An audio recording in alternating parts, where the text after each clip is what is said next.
In 2024, my book Disney's live-action movie Bombs, 1979-2019 came out, and I've decided to cover some of the movies in a video format. This will tie into either an anniversary or a movie coming out that is connected to one of these movies. Much of what I'm going to say is taken directly from my book, and I also recommend check out my other book, 100 Years of Universal Monster Movies. Anyway, I hope you enjoyed this video and the history of this movie. On March 9th, 1984, the first movie to be released by Disney's new studio, Touchstone Pictures, was Splash. While it would be the first time the company would release a mature movie not under their title, it would be a big hit financially. It would be followed by other hit movies from Touchstone where Disney would not have to worry about tainting their family-friendly reputation. While it was the idea of Ron Miller wanting to have Disney have his cake and eat it, it would not be enough to keep him as CEO. Later that year, shareholders Sid Bass, Ray Disney Jr., and Stanley Gold decided to withhold their support and replace him with Michael Eisner, in which he replaced Miller on September 22nd. This stemmed from Miller wanting Eisner to come in as a second in command to help with their movie division, but Miller had committed adultery with another woman around that time. He lost favor with the rest of the higher-ups of the company, and Disney Jr. saw this as an opportunity to see Miller gone. In addition, a vacant chairman position that Card Walker left was not given to Miller, but instead to real estate developer Ray Watson. Soon after, the company asked for Miller's resignation. By bringing over his ally Jeffrey Katzenberg as a chairman of Disney's movie division, with Disney Jr. overseeing animation, and Frank Wells as a second in command as the president and COO, Eisner would transform Disney. This would include expanding their movie output in both animation and live action, opening more theme parks across the world, starting a cruise line, releasing their classic animated movies on home video, increasing the ticket prices of their theme parks, and becoming more relevant in the public zeitgeist. Within several years, the 1990s would arrive and would be known as the Disney decade. The ticket prices for the parks were raised a lot to increase profit, but to their surprise, the customers kept buying tickets due to their loyalty to the Disney brand. While it would have its financial disappointments, the tragic death of Wells, and Katzenberg leaving to co-found DreamWorks, Disney as a company would grow exponentially. But even with all the financial gains, it was the moment when the company under an outsider started to move away from what it stood for. This started in 1984 by admitting a saying from their business cards that the Disney company was for families. It was a symbolic act. They had a phrase on their business cards before Michael Eisner was chairman that said offering the finest in family entertainment, and one of the first things they did was remove that saying. And it was a symbolic act, but it's been followed up by real changes.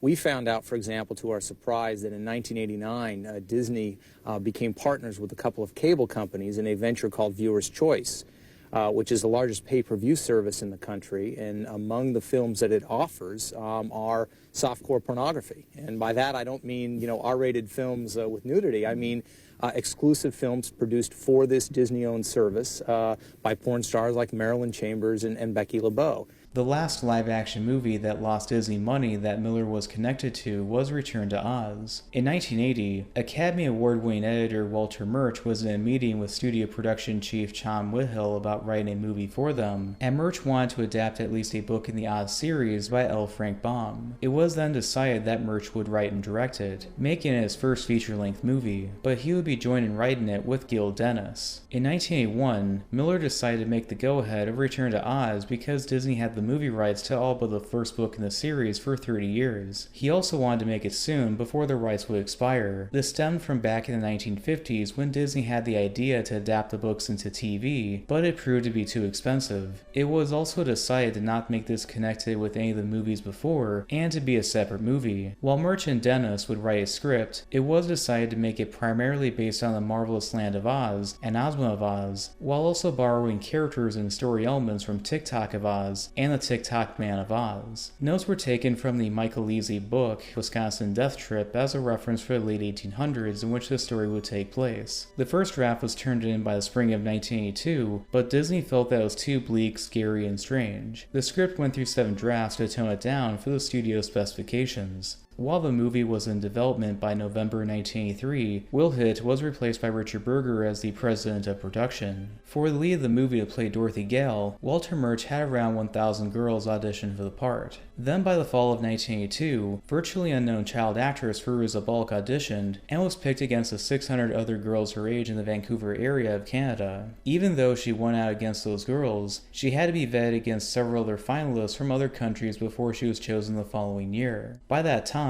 she would be giving acting lessons in advance. Another child actress that was cast at the time was Emma Ridley as Ozma. While she was also as happy as her co-star to get cast, she would end up being dubbed by the director's daughter, Beatrice Louise Murch, in post-production. This was because she had a British accent, and the director wanted her voice to sound more American. With some of the other parts, Nicole Williamson was cast as Dr. Worley and the Gnome King after being considered against Christopher Lee and Leo McKern. Even some of the animals in the movie had to be carefully picked. The part for the chicken Bellina was played by about 40 different but real chickens, each used depending on the shot and the action. Sometimes an animatronic chicken was used for more complicated things, or have a small but real chicken little enough for the actress to hold. As for the part of Toto, the director favored his pet Tansy, a border terrier. In February 1984, production on Return to Oz started. The plan was to spend 12 weeks in England and then move to the state of Kansas that summer. Taking place in Kansas in 1899, Dorothy, played by Fairuza Balk, has recently returned from the land of Oz, but she also starts to have insomnia. She is then taken to a hospital by her Aunt Em, played by Piper Laurie, for help.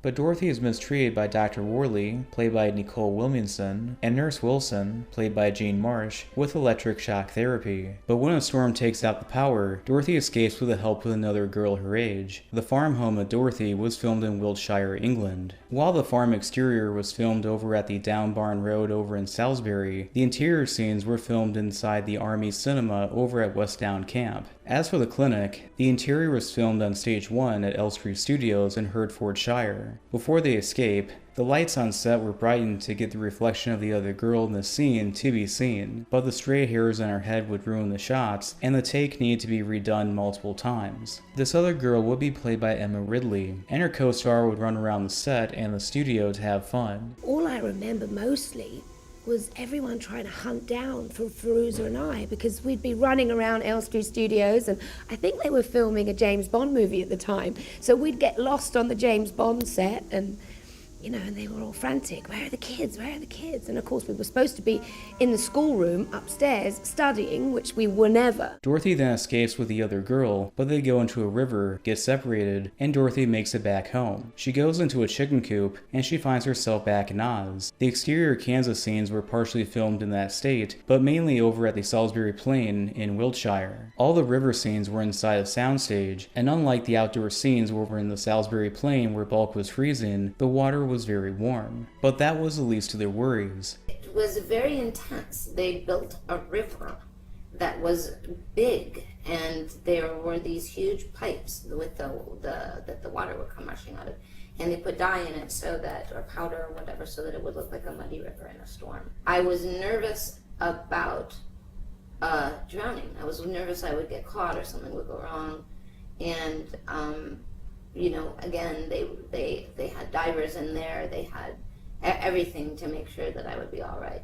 But my dress did get caught at one point on one of the pipes, and I did get held under for a few seconds, a little bit more than a few seconds, and I panicked, and it was very scary, because when in the water, when there's whatever powder or dye in it, you can't see anything, so you don't know which way is up and which way is down, and because of the current, like normally when you go under, your body would naturally come up to the top, but when you have giant jets moving your body, you don't know which way is up, and you're blind because of the stuff in the water.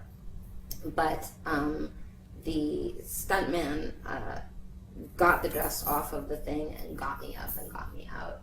But I was pretty flipped out after that. After 40 days into production, the movie's director and co-writer Walter Murch was a week behind schedule. Most of the scenes that were shot were the Kansas scenes that both impressed but disturbed the people at Disney. Studio president Richard Berger then flew over to London to assess the situation. He found out from producer Paul Manspley that Murch was freezing up as a director and failing to yell cut at times. Then on March 28th, Berger confronted Murch about the situation in the presence of Murch Murch's wife Aggie Murch, who was a unit nurse. When word got out that Murch was fired, Berger got a ton of calls from agents to replace Murch with their directors, but the most notable callers were George Lucas and Francis Ford Coppola, people that Murch had worked with before, defending him and encouraging Berger to give him a second chance. Even Marsh came to his defense. Murch would then be back on as a director, but with a few changes. First was the firing of Freddie Francis, the cinematographer who was not getting along with Murch, and was replaced by David Walken. The other was the plans to film over in the countries of Italy and Spain for some of the odd scenes that would now be filmed inside England sound stages, mainly at Elstree Studios, a change partially responsible by executive producer Gary Kurtz. While the plan for the production budget was to be about $20 million and it started to go over budget, it was decided to keep it a strict $25 million, something that Maslensky wished had been done before. He also elaborated how Murch was in over his head on productions such as this. Dorothy also discovers that her pet hen Belina, voiced by Mac Wilson, can now talk, and they get around the deadly desert that turns anyone to sand if they touch it. But they are discovered by a rock creature as they pass by, and this is a gnome messenger, voiced by Pons Mar, reports to his superior. Part of the deadly desert was inside a soundstage, and the rest was shot on location at the Sand Lake Recreation Area near Tillamook, Oregon. These scenes were meant to be filmed on the island of Sardinia before the budget cuts. More moments were to be shown regarding the deadly desert, but were not filmed. The rock animation of the gnomes and their king was done by Albury Films in Portland, Oregon. Craig Barlett animated the faces looking at Dorothy when she arrived in Oz. The moment of Dorothy walking on an animated rock for a shadow falling upon it for a second required Barlett to animate the shadow to match the actress. He used cardboard pieces against a key light as Dorothy's shadow moved across the animated rock. Barry Bruce was the animation director, and even worked on the deep underground effects sequence that was very time consuming. Every line, every crack in the rock had to be tracked perfectly.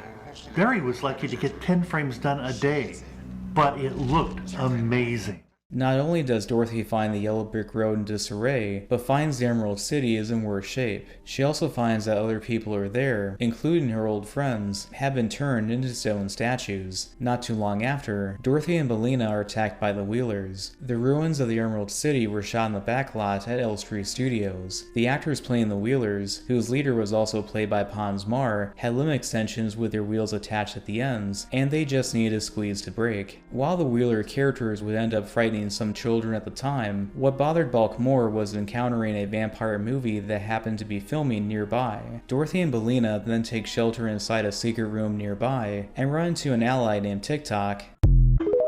No, not that TikTok, voiced by Sean Barrett. The actor playing this robotic character would bend forward into the torso of TikTok, while the face was controlled by a radio. Michael Sundin, who was an acrobat, could only do this for an hour before needing to take a break. He would also switch responsibilities with Tim Rose, and they would rotate playing the character. Dorothy and her friends then fight back against the Wheelers until a member introduces them to their leader Mombai, also played by Jean Marsh. While she tells them that the Gnome King is responsible for the Emerald City being in disarray and has captured the Scarecrow, she wants Dorothy's head to add to her collection. Dorothy resists, but Mombai has her and Belina locked up in a tower. While in captivity, Dorothy and Belina meet Jack Pumpkinhead, voiced by Brian Henson. With his help, they are able to escape with the assistance of TikTok. The tower set was filmed in the same backlot at Elstree Studios. The Jack character was a mixture of animatronics, and Stuart Harvey Wilson, credited as Stuart Lorang, physically helping him. But in some shots, it was Deep Roy who was inside the torso to operate the head, while also later doing the same when playing the Tin Man. Dorothy then sneaks into Mombai's room, which has many heads, but has the powder of life that she is looking for. But Mombai wakes up, and Dorothy escapes with it. Mombai's room was meant to be filmed on location in Hadrian's Villa in Italy, but it was changed to stage 2 at Elstree Studios. Among the other heads that Mombai uses, some of them were played by Sophie Ward and Fiona Victory. The actress playing Mombai did like her costume, but liked wearing her nurse outfit instead. Using the powder of life, Dorothy and her friends assemble parts of furniture to bring to life a Gump, voiced by Lyle Conway, and fly them over to the Gnome King's location. The Gump character was an animatronic operated by Steve Norrington, tin. The skull was made of fiberglass, and the skin was foam rubber. When the gum flew, it was on rails just a little above the ground for the safety of the actors. This and the other flying scenes were a mixture of blue screen and front projection, while the area below them was a highly detailed miniature land. But the gum falls apart, and Dorothy and her friends land on the mountain where the Gnome King lives. They then are taken underground and introduced to the Gnome King, also played by Nicole Williamson, who tells her that he turned her friend the Scarecrow into an ornament as part of his collection. The Gnome King this part of the movie was purely a stop-motion character, which was made by the technique known as claymation. The sections of the script involving the Gnome King scenes were given to the animators at Albury Films, and an animator focused on a scene. The movie's claymation director Will Vinton looked at many clays for the right type for the movie. Other little rock pieces seen in the movie were crushed shells from walnuts. The Gnome King then has Dorothy play a game to guess the correct ornament. If they guess right,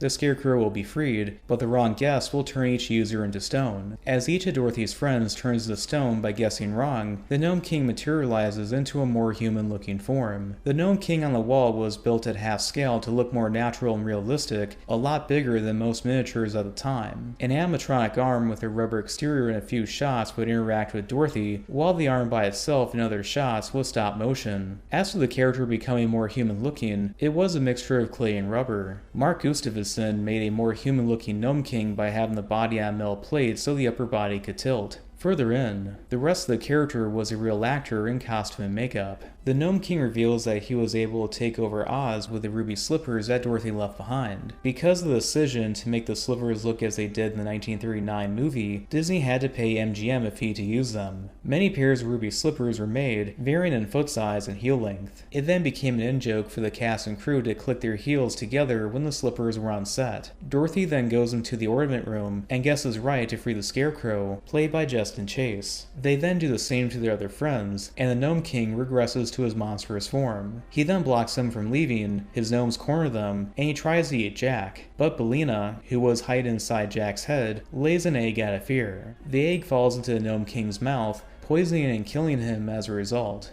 The animated Gnome King was put on a table and placed in front of a projection screen behind it. Using a blue screen was too expensive at the time, and they used front projection, which was faster and cheaper. The Gnome King's elbow in the scene was hidden because the metal piece was used to move the arm. The animation of the dying Gnome King was aluminum wire in design covered the rock-looking clay with glass placed at an angle in front of it. As for the faces of the walls in the scene, pictures of the animators were used as a reference. This climactic scene was part of the effects budget that was in the millions. Dorothy then takes the ruby slippers and uses them to restore the people of Oz and the Emerald City. Dorothy then celebrates with her friends, including the Tin Man, played by Deep Roy, and the Cowardly Lion, played by John Alexander. The matte painting of the Emerald City restored and other matte paintings in the movie were done by Disney Studio in Burbank, California. Alexander, who also played a Wheeler in the movie, was inside a lion costume with limb extensions. This character was going to have more screen time, but was mostly cut from the movie in editing, and the budget cuts made the details of the character more streamlined. Refusing to become the new Queen of Oz and needing to go back home, the ruby slippers inform Dorothy that a girl her age is in a nearby mirror. The girl that comes out of it is the ruler of Oz named Ozma, also played by Emma Ridley. The throne room scene was filmed in Stage 8 at Elstree Studios. The effect shot of Ozma coming out of the mirror was complicated for the actress to do.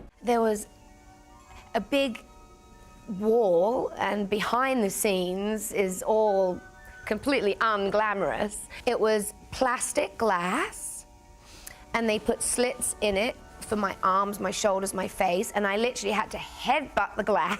Wow. And it was like shimmering paper. And I would push my weight through, and then obviously in their post-production, they would make it shimmer with the special effects.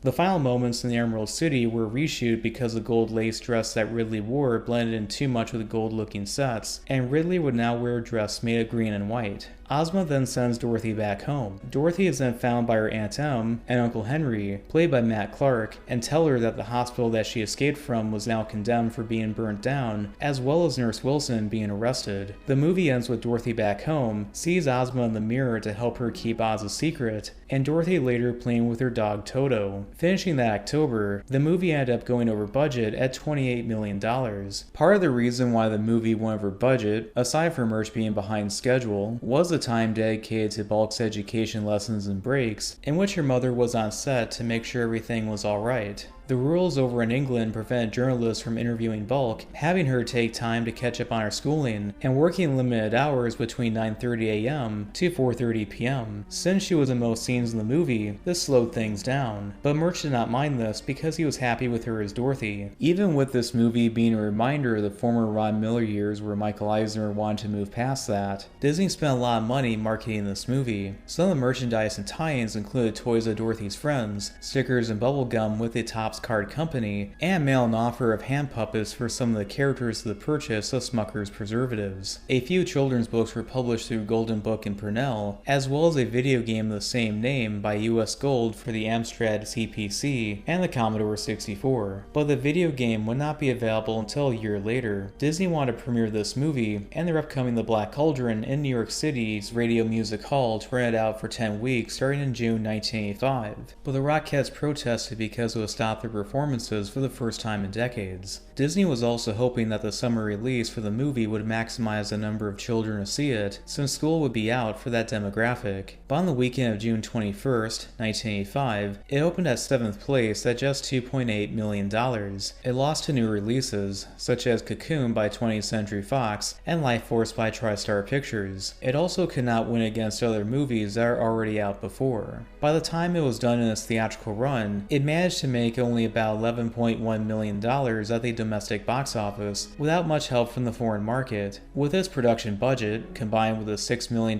marketing budget, Return to Oz would lose $29 million for Disney. Jeff Love, the city manager of the Commonwealth Theater chain over in Hutchinson, Kansas, chimed in onto why he thought the movie failed as it did. Both audiences and critics agreed that the movie was visually impressive and somewhat faithful to the source material. It proved too scary for kids. When it arrived on VHS, Return to Oz was banned in Michigan's Ingham County. Over at the Ingham County Library, the people running it refused to have a copy of the movie because of its rule of only having G-rated movies, and Return to Oz having a PG rating disqualified it. However, they allowed the movie to be shown shortly after. Return to Oz was nominated for Best Visual Effects at the Academy Awards, but it would lose again to Cocoon. While the movie proved to be a failure upon its release, its leading actress Fairuza Balk would have a successful acting career after this movie, but not directly for Disney ever again. Walter Murch, the movie's director and co-writer, would go back to editing, notably with editing Tomorrowland. The silver lining for this movie would gain a cult following for years after its release as part of the scary children's movies made back in the 1980s. Some home video releases would feature a grown-up Bulk giving introductions before the movie began as a bonus feature. So anyway, thanks for watching. Please like and subscribe.